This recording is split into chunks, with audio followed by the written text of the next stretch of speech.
Welcome back, everybody, to Quid Prog. Let's try that again. Welcome back, everybody, to Quid Prog Quo, the musical podcast where I introduce my friends and loved ones to progressive rock music, and they, in turn, get me to listen to whatever they want. And this is a special edition. Not only is it a Thursday one, which you know is a very special edition, because this is when I upload all my special recordings, but also you can also find this one on YouTube, which I'm doing right now. So not only am I recording the audio for my podcast, but I'm also recording the visuals for the YouTube. You can find this on YouTube at Quid Prog Quo. I've decided to upload some of those because not only does my application that I use to record the audio for all of my items record the video as well. So figured, hey, I've got the item, might as well upload it to YouTube. So a little bit of a double dip in that sense. And today we are very excited to have back on the show's favorite of Stephanie, one of my favorite people, my best friend. She has been on this podcast now 3 times. This is her fourth appearance. And we went into this with a very special idea of doing a masterpiece. So she chose an album that she believes is an all-time masterpiece, as well as myself. And we're going to talk about them. We're going to have each other listen to them and enjoy and get back into it. So I will see you lovely people at the break, where both Stephanie and I will kind of go into our own music silos. And I will catch you all at the break. Without further ado, let's dive into this week's podcast. Yeah. All right. Do we want to get into this episode? Let's get into this episode. Okay. So this is a special one. This is a masterpiece. That's why you're here, of course.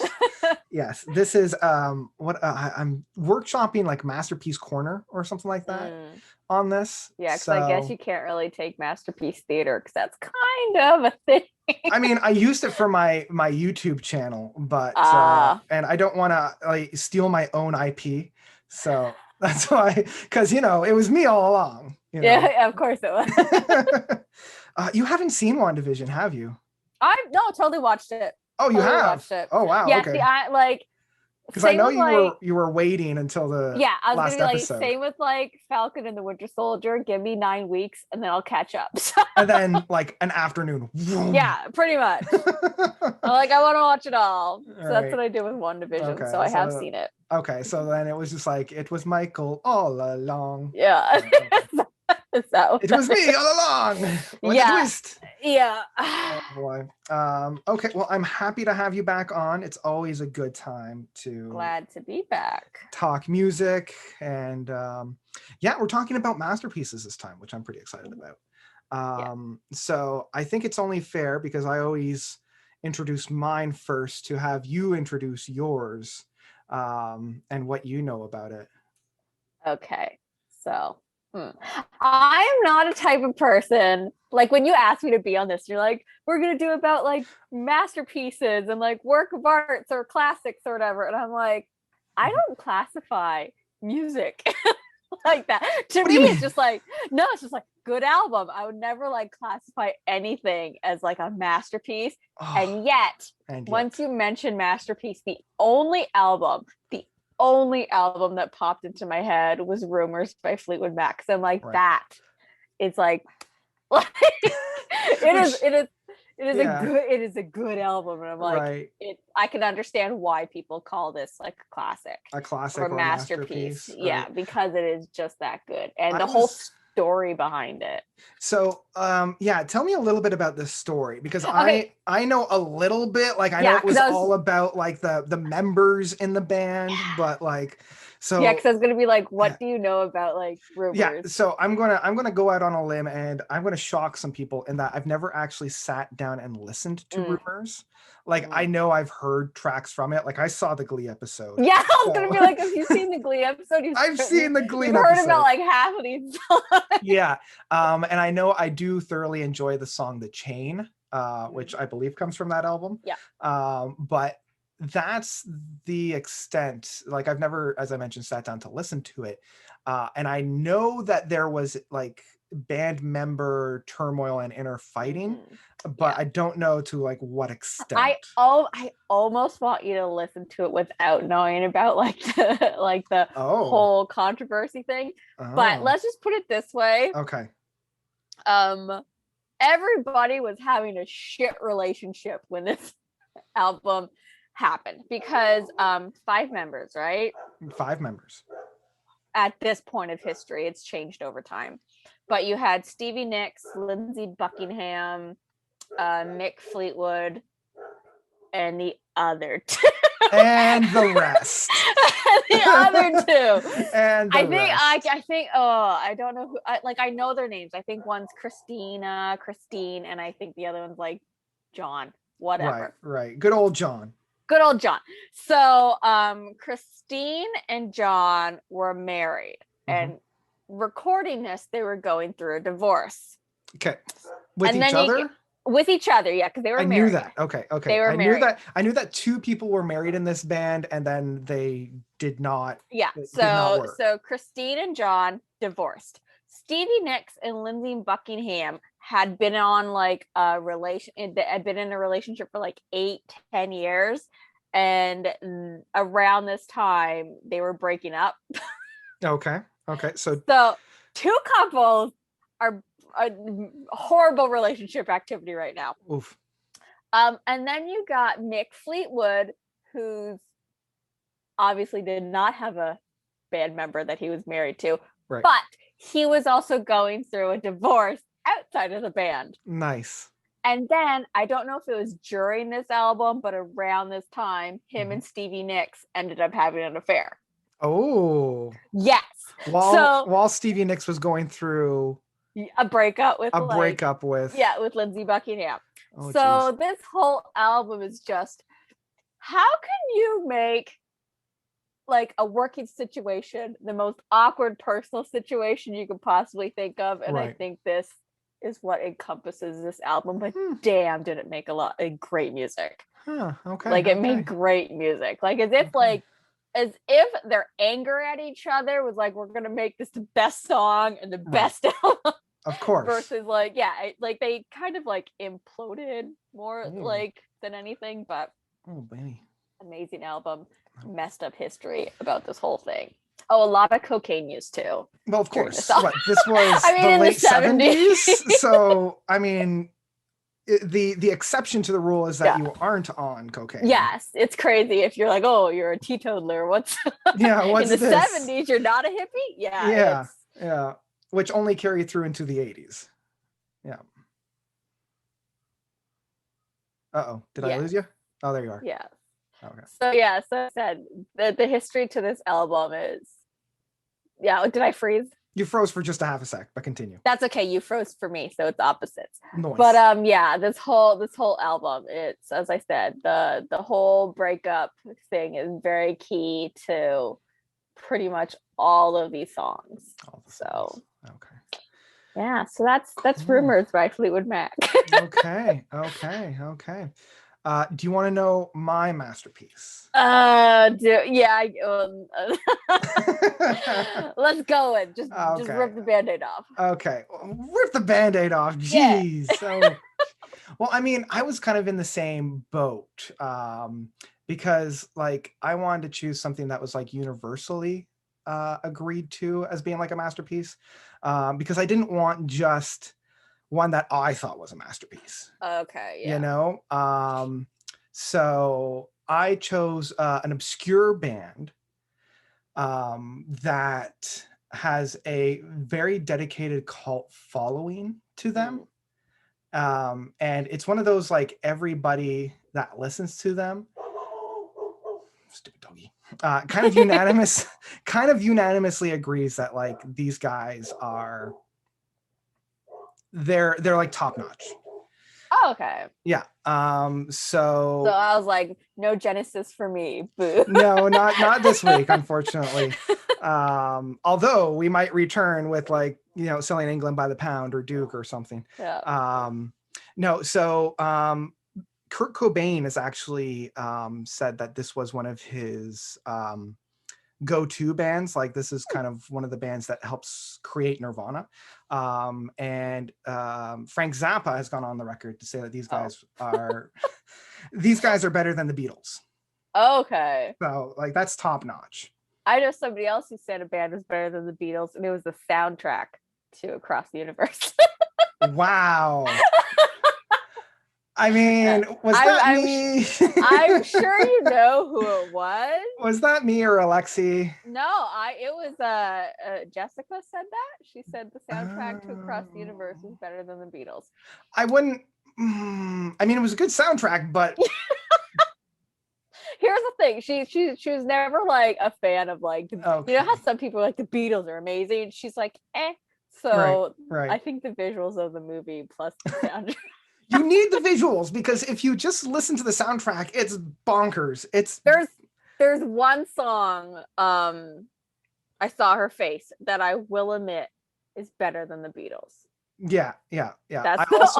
I also love what they do with the opening track of Girl, because I don't really enjoy. Well, I mean, I'm not a big fan of the Beatles version of Girl, where it's a little too in the minor key and it just sounds off kilter, whereas in Across the Universe it actually makes sense. Anyway, we're off topic. We're way off topic. We're off topic a little bit. Okay, so have you heard of the band called the Shaggs? No. No? Okay. So there's a legend about the Shaggs. So much like Fleetwood Mac and Rumors, there's like a legend about this album. Oh my. Yeah. So the father of the three sisters of this band. Okay. Oh, it's a female band? It's a female-led band. There's only 3 members. Okay. And so the father was had a fortune told to him when he was a young adult. There was 3 fortunes, and this is like well documented too. This is starting to sound like something from Game of Thrones, but continue. So he had his fortune told, and there was like 3 prophecies, right? The first was that he would meet a woman with strawberry blonde hair, and the 2 would fall in love and get married. Great so far. The second was that together they would have 3 children, all of whom were women. Okay. And the third was that these 3 women would go on to create one of the most successful and recognizable bands of our of their generation, because this was in the 70s. All I ever got when I got my like palm read was like, you're very like emotionally stunted. Nice. Where's my like, you'll meet Mr. Darcy outside. Yeah. Like, you'll get famous family members. I'm like, where's that? Mine's just Where like, is no, that? you don't like confrontation, but you're stubborn. And I'm like, well, I mean, you're not wrong. Yes! That is exactly you to a T. Oh boy. So yeah. A few months later, he met a woman with strawberry blonde hair, fell in love, got married. The 2 of them had 3 daughters. I think they had a little bit more. I think they had some more kids, but they had 3 daughters, the first 3. So immediately capitalizing on this momentum, he went out and bought a drum set, a couple guitars, and a bass, gave them to the kids, and they just ran with it. And he self-financed this album, rented a studio, and yeah. So he was like the Beyonce's dad before Beyonce's dad was a thing. Yeah, I guess you could kind of say he was like a pioneer in that sense. Yeah. He was like a momager. He was yeah, or a dadager. Yeah. It doesn't roll off the tongue. Not quite. No, not quite. So yeah, they only really put out the one album because it was kind of like a one and done. So it's called The Philosophy of the World by the Shaggs. Okay. Yeah. Interesting. So yeah, that's the whole story behind that, and I'm really excited for you to listen to it and get the whole atmosphere of it. Okay. Yeah.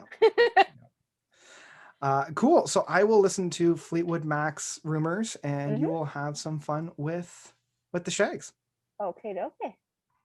And with that, Stephanie and I go into our own music silos to enjoy each other's music. And I really hope you guys are enjoying this one. This was a really fun one for me to make. I pulled one over, Stephanie. And if you're not initiated within the Shaggs yet, I'm not going to give anything away of the real brilliance that is the Shaggs. As I listened to Fleetwood Mac, really the first time I've sat down and listened to it. So I'm really excited for you to hear what I've got to say about that. And I'm just going to thank a few of my patrons. And first off, I really want to thank my newest patron of Stefan, and I believe that's how you pronounce his name. I asked him, how do I pronounce it? And he hasn't really gotten back to me because I'm really bad with pronunciations.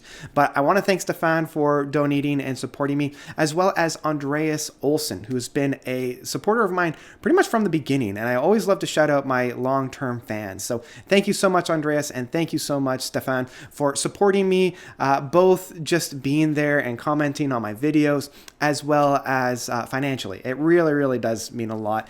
It helps out, kind of make a little bit more of these items here. If you want to be cool like Stefan and Andreas, I've left the link down below in the YouTube video at Quid Prog Quo, as well as all my videos on Notes Reviews. Just head on over to Patreon/Notes Reviews. That's where you can find the Patreon for this. And that's going to be about it. I hope everybody's having a great day. I hope everybody's enjoying the warmer-ish weather. I know right now it dipped below 0 degrees, but hopefully it'll get warm and we'll have spring. Sun's back out, and we're really enjoying our time. So let's dive back into the podcast proper so you can really enjoy what Stephanie thought of the Shaggs, the first time she's heard about them, and what I thought about Fleetwood Mac, their Rumors album, for the first time actually sitting down and listening to the whole thing. Let's dive back in. You're not dressed up fancy anymore. No, I changed out of my big fancy clothes, and now I'm back in my just regular old Michael clothes. Lounging around clothes, yeah. Yeah. So, how was that masterpiece?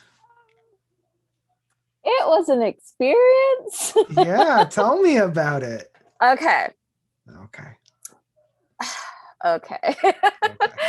I can understand why certain people would consider this a classic. Okay. Or a masterpiece. I can it makes sense because I'm just like, there's something about it that you just can't like not listen to or not look at. To me, it's kind of on par with So Bad They're Good movies, right? Yes. Yeah. So it's like Sharknado or Battleship or The Room. Even going so far as to say Rocky Horror Picture Show, which best movie ever. One of the best. It's such a cult following. Yeah.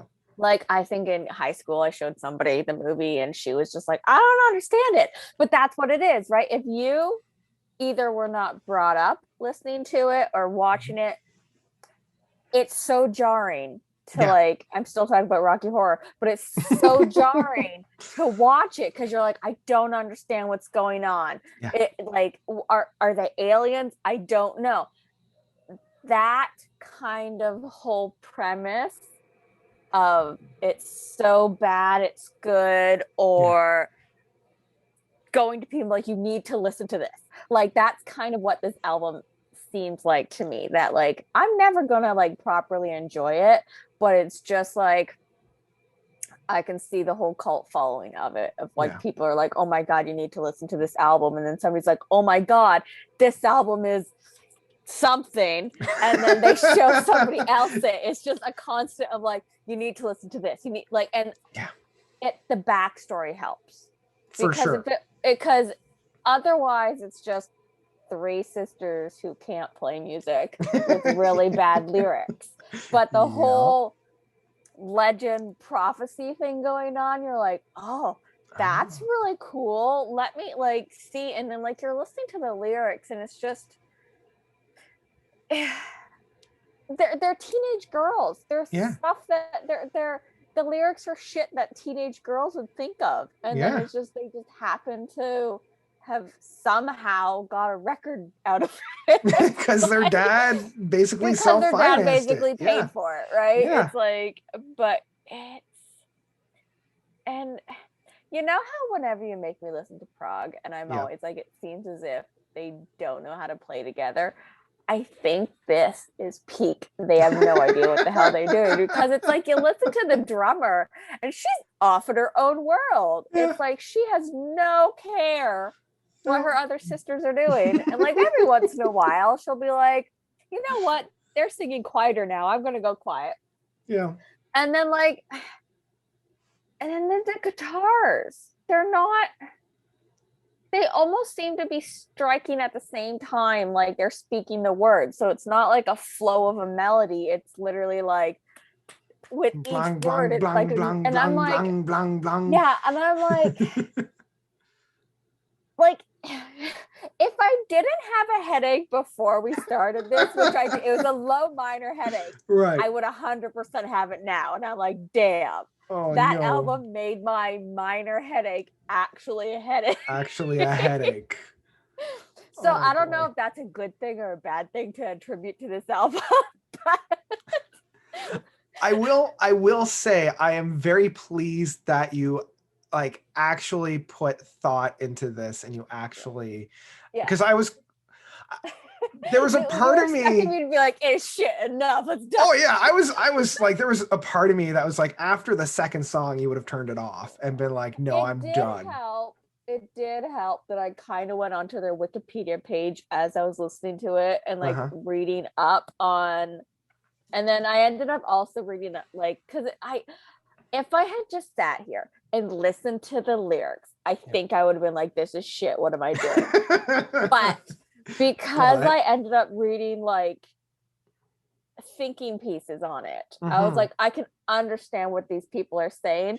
It would not be my first thought about it. It's like, you know, in English class or whatever, when you're like sitting there and the teacher's like, what did you see in this thing? And you're just like, I don't know, like the one thing that I always go back, the author wrote the wallpaper was blue, and then the teacher's like, he was sad and he was melancholy and blah blah, and it's like the wallpaper was blue. That's kind of what this that's kind of what I felt like listening to this. If it was just me listening to this, which I know that's kind of the whole purpose, I would literally be like, no. just straight up no. But it does help that, as I said, I did go onto their Wikipedia page and I did scroll a couple articles kind of talking about it, and I read an interview with one of the sisters, and I can like still never want to listen to that album again unless somebody's like, yeah, on my own, I would never want to listen to this album again. Right. I mean, I feel like this is an album that, like, I think I understand why Frank Zappa says he enjoys it. Yeah. Because I'm like, you need to be high, I think, to get the whole whole thing. It's interesting. Like, it's interesting like, that you mindset. I was gonna say it's interesting that you say that, because Frank Zappa was very famous for not being under the influences of any drugs throughout his but at the same time, it's a 70s but it's definitely mindset. A 70s mindset for sure. Like, to me, Frank Zappa as a normal person is a high person. Like, you know what I mean? Like, some people just have that energy. Like, they have that energy me about in high school and in my 20s. It's just that. So Frank Zappa, even though he's not, or it's like surfer dudes, you know how they're like slow and laid back and stuff like that. Yeah, it's the energy level. Frank Zappa has the same energy level kind of as like high people, and that's very much like a 70s mindset, which this album fits perfectly. If it was a square peg, this album is a square peg that fits. If you had found any other decade, people would be like, this is shit, but it happened to work because people were experimenting in that time, because they had just gotten out of like this album was released in like the early 70s, right? Yeah, something like that. So it was like peak experimental. So because it's like the 60s still had a lot of the like 50s Motown vibe to it. And by the end of it, everybody was like, I feel like everybody was trying the psychedelic sound. And then it just kind of like melded and molded into the 70s. So it was a very heavy experimental time. And that album works perfectly in that time frame. And I don't think it would have become such a cult following or as influential if it had been released in like the 80s or Right. even in the 50s. It would have been like panned as like the worst thing ever in the 50s. And in the 80s, people would have been like, well, here's a weird ass band. Let's go listen to rap. Like, Yeah. so that's kind of my thoughts on that. Like, as I said, Okay. I could understand people trouting this as like a masterpiece in and of itself in the contents of where it was produced and the time frame, but it was still a shitty album. At the end of the day. At the end of the day, my final thoughts is shitty album. Did not meet your approval. No, no, it's Oh, not man. my type of. Do you at least have like a favorite song on here, or one that really stood out to the you? The only one that they blended in a lot, like, you know, but the only one that I felt like could have been something, yeah, if you like close your eyes and like take your glasses off, was It's Halloween. It almost worked. It almost worked. It almost worked. Right. But like, just some parts, you're just like the drum that drum though. I don't know. Yeah, but as I said, that song was the only one that I'm like, is it? No. But it was like so close to being a song that was something. Oh, yeah. So those are my thoughts on that. Those are your thoughts on that. Well, as I said, I'm very glad that you actually brought thoughts to the table rather than just being like, what did you do? What my was gut this? instinct of hate. Yeah, because I was kind of I was aware that was a possibility. Yeah. So you know me. I know you bring the A game.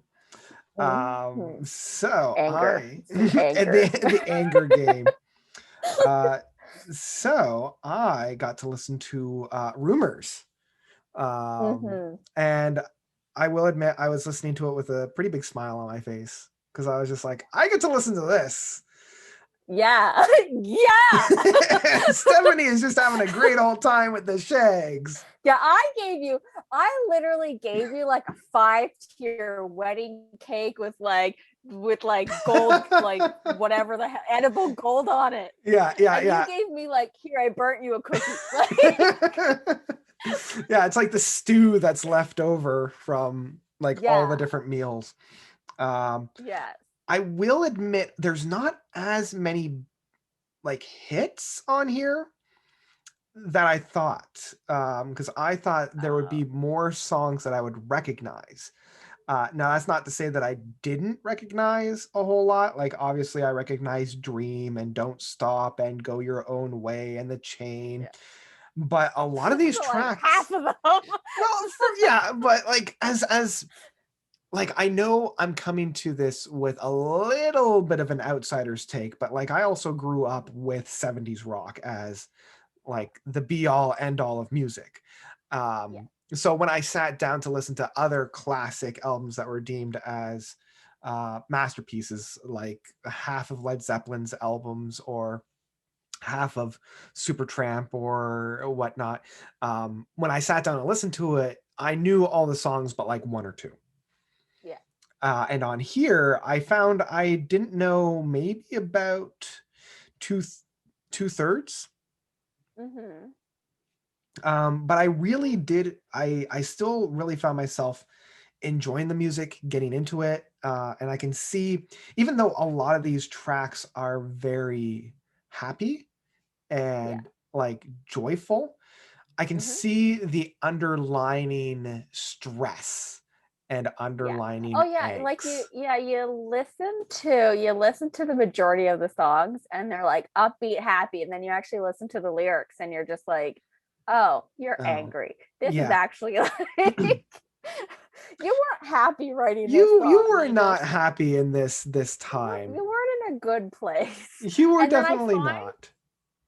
And then for some reason I find the two songs that were the slowest are almost the happier lyrics in a sense. Okay. Yeah. Yeah. Like Songbird was more of it was like an internal optimism of like hoping for love kind of thing. Yeah. I mean, Daddy, that's my least favorite song. It's creepy. Yeah, but it's if you a little weird, but whatever. If you listen to it, it's very much like it's kind of, you know, like a girl asking kind of like for forgiveness and wanting to be back together. Like, so those two seem to be the ones that have like the most sad sounding, but more optimistic lyrics versus some of the other ones. Yeah, like I found like the third track of Never Going Back Again is very happy, even though it's like musically very happy because it's like almost like a walking jovial minstrel guitar. But then when you listen to the lyrics, you're like, oh, okay. Oh yeah, he's pissed. He's pissed. Yeah, because it's like he's pissed because he's like, all you want to do is shack up and and go. Yeah, it's like you just want to use me for my body and pretty much. I mean, that's one of my favorite songs on this album. Yeah, well, I can understand that because it's so peppy and happy in terms of the music, but in terms of the actual, it's a good song. Lyrics. Yeah, it's a good song to yell. Like, you know how there's some songs like because you can listen to like angry sounding songs and yell out to get your frustration, and then an immortal classic of break stuff from Limp Bizkit. I thought you were gonna say Limp Bizkit. I heard the L and I'm like, you sound a little gonna go there. Is he going? He's going there? He's going for the whole biscuit. But yeah, like this is a good song that's like you can like sing out the words and give it your anger, but at the same time be like, this is a good song to sing to. Right? Yeah, because that's where I was saying, even though it's jovial, you can see there's that underlying angst, and where he's singing, there's that underlying Yep. Yeah. I will still admit that my favorite track off this album is still The Chain. I could listen to that left, right, and center. I actually really like The Chain. It feels like, I know it's the first song on side B, which like you basically, okay, so I have my list written down, but like Songbird ends side one, and it's slow and it's kind of melancholy. It's a good song to end a first half off. Yeah. And then you basically get to side two and you're like, okay, they can't go not up, but like how can they start a side with something as good as, right? And then you get to The Chain, you're like, damn, this is like a completely different where you thought they were gonna go. Yeah. And from what I understand, that is the one song on this album that they all have writing credit on. And it's like it's bits and pieces of old songs and demos that they kind of chained it together. Very smart. Yeah, and I can feel that. Like it does feel unlike a lot of these tracks, which do feel like islands. Like they do feel like a world to themselves. The Chain does feel more of a unanimous cry. Like it does feel like they're all coming together to do this track, not necessarily begrudgingly, but to do it for the art. Yeah. And that was like I don't know if it's me, but like you could almost tell which songs Stevie Nicks wrote, which songs Lindsey Buckingham wrote, and which songs Christine, whatever her name is, wrote. Because they even have their own. A lot of Stevie Nicks are kind of like dreamy, flowy, kind of a sphere. What's the word? Not ethereal, but basically like out there kind of sounding. Yeah, I say it way too often. I'm trying Lindsey to remember. Buckingham. Yeah. It's the D&D in you. But and then Lindsey Buckingham, his songs are more rock based. Mhm. Like they're the heavier kind of soundings. And I mean, Never Going Back Again, that's kind of just him plucking at it. Yeah. But the majority of them feel heavier. And then Christine, I think her name is McVie. Hers are more soft in a way, or like hopeful. So you can tell which songs seem to be from which writer. But yeah, the chain doesn't seem as if, like, if you didn't know it was like anything, you'd just be like, I have no idea who wrote this, because it kind of doesn't sound like any of them, but at the same time it sounds like all of them. Yeah, I could see that for sure. Boop. I was just bringing the album back up so I can those the last thing I will say about this album, I did love it. I loved my time in it. Yes. I had a really good time. I do like, even though, you know, there's a lot of angst on this album, there's a lot of heartbreak on this album, I still like how, even at the end of the day, how optimistic it is, especially for the song. I mean, one of the hits, which was Don't Stop. Oh, were you going to say something? Yeah. It is so optimistic. Yeah. Oh, no, I was just going to say, as soon as you said Don't Stop, I'm like, yeah, it's very optimistic. It is like, even after all of this, they're like, don't stop thinking about tomorrow, you know, a new day will happen. It's almost like and it's unlike a lot of those kind of 70s tracks, which had that keep trucking, look on the bright side, that kind of stuff. Yeah. And it was almost too sweet. It wasn't as genuine. I do feel like Don't Stop is quite genuine in their messaging of, even though this is, you know, we've been through some stuff, let's hope that tomorrow brings a brighter sky.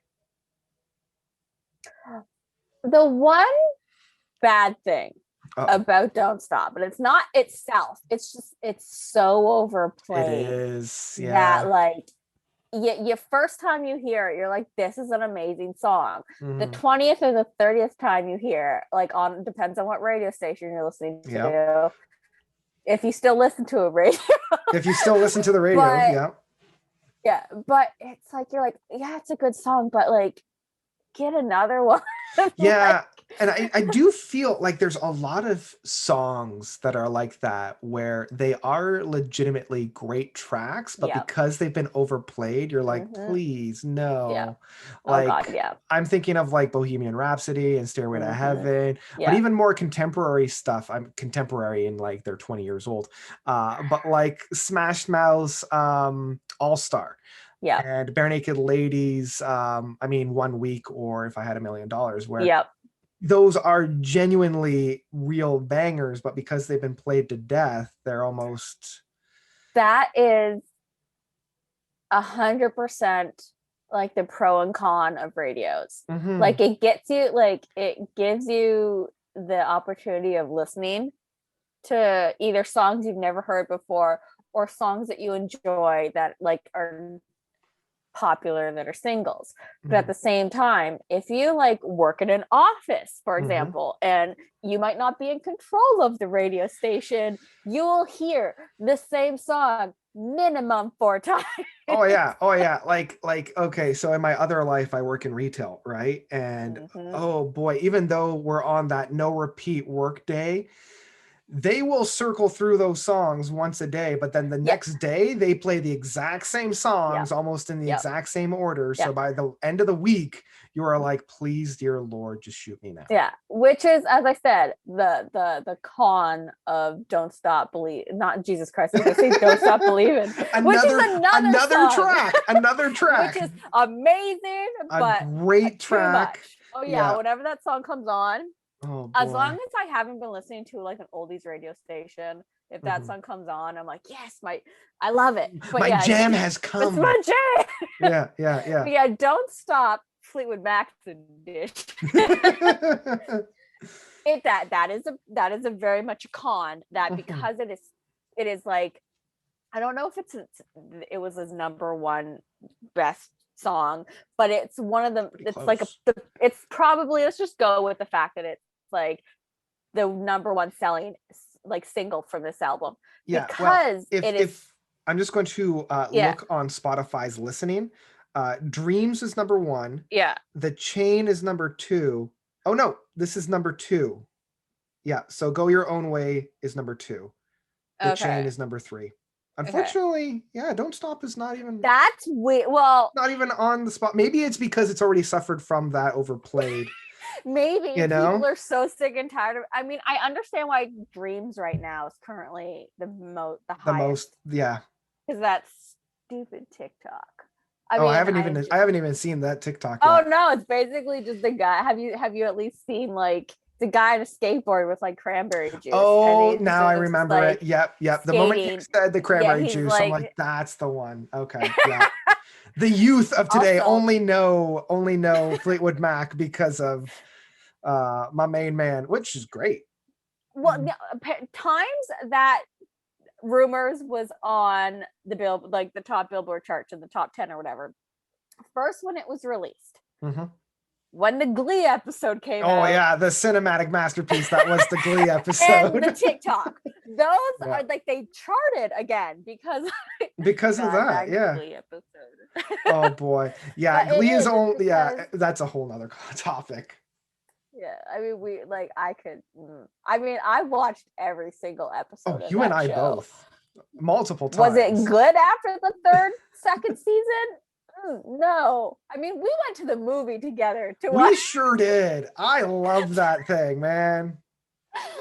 But is it a good worth show? the price of admission just for Britney's song. If you had to like rate the whole show as a whole, it would be like a D-.